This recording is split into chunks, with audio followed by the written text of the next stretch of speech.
when we see a behaviour that we don't want or don't accept, what do? We attack it.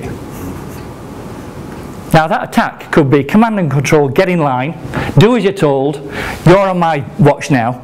Or it could be, well, he was always going to kick off. She was always going to be a problem. You go over there and I'll have my tribe over here.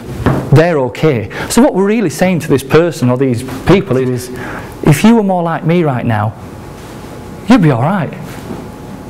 Teenagers tend to say, no, but nobody listens, nobody's interested. If only they listened, if they changed first, then I'd change. See, we're placing conditions already on other people. When they go first, then I'll follow.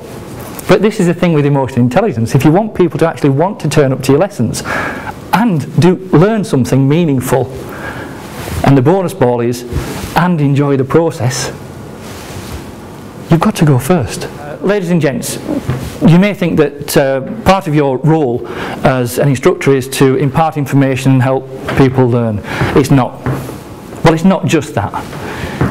It's helping your students manage their emotions, and they can only manage their emotions by managing their thinking, because we can only act on what we think about. This thing of, it's the rabbit in the headlights. When you do that, or when a student does that in a learning environment, their amygdala, part of the brain, throws out adrenaline, and the brain, and cortisol, the brain cannot operate optimally. It stops these chemicals that they have no control over, stops their brain functioning properly, stops blood flowing around their brain. So whilst you're thinking people have been awkward, they're not. They're just being human. When you ask someone a good question, the chemical balance in the brain begins to change, and they start to free themselves from the shackles, from the straitjacket of not being able to think. For those of you who've got kids, if it hasn't happened already, it will do.